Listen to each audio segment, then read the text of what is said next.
In this video, we are going to talk about Wesfarmers lithium bet. Why? Because I asked the question, why isn't it the top ASX 50 companies are interested in this lithium boom at all? And it turns out Wesfarmers does. Wesfarmers, with a market capitalization of at least 50 billion Australian dollars, has a 50% interest in the Mount Holland lithium project. And the rest of the interest is owned by this Chilean company from South America called SQM. We'll talk about SQM later on in this video. And this 50-50 joint venture is called Covalent Lithium. Kind of blow my mind because when you talk about Wesfarmers, you immediately associate it with Bunnings Warehouse and Kmart, office work, everything involving in warehouse. Now I know they have a lithium bet as well within Wesfarmers chemical, energy and fertilizer business. Just a quick review for Wesfarmers' financial performance for 2022. Bunnings has contributed about $17.7 billion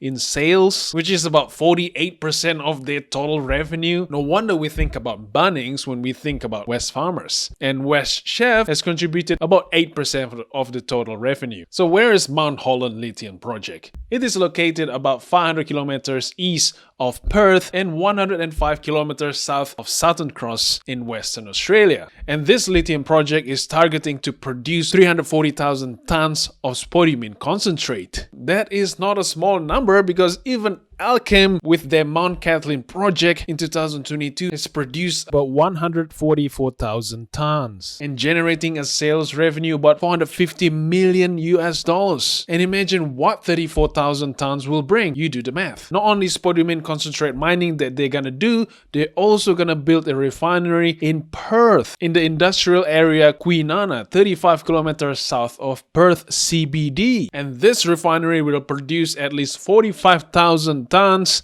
of lithium hydroxide. With that refinery project in South Perth, it's a big difference with Pilbara Minerals, who only produce spodumene concentrate and they don't have the downstream processing like this Wesfarmers lithium project that they're gonna do. Mount Holland lithium project is acquired by Wesfarmers in 2019 by acquisition of Kidman Resources. And they're expecting first production in 2024. So it's about 2 years away. And that acquisition is not cheap. It's about $776 million. And Wesfarmers has committed another $950 million to the development of the project. Now let's talk about SQM, or Sociedad Química y Minera, who also own 50% of Covalent Lithium. They have a market capitalization about $24 billion.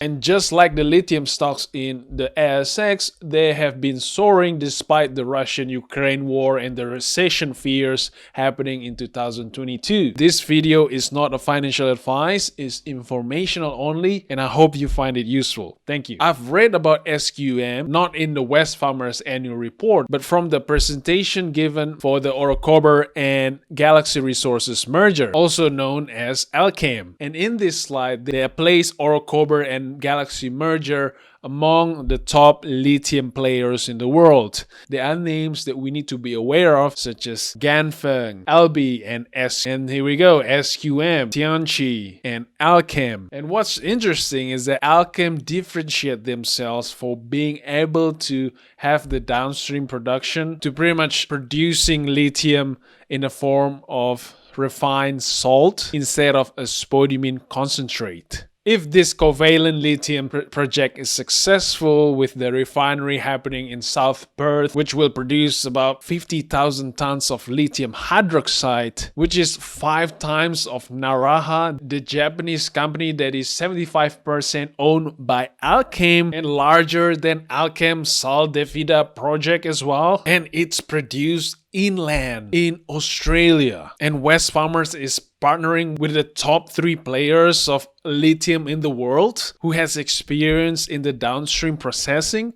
I think it's a major advantage. I'm not trying to sell you Wesfarmers stock here. Let me remind you that. Let's have a look at Allkem with the Olaroz operation that produce lithium carbonate. Production cost for 10,000 ton is about $42 million.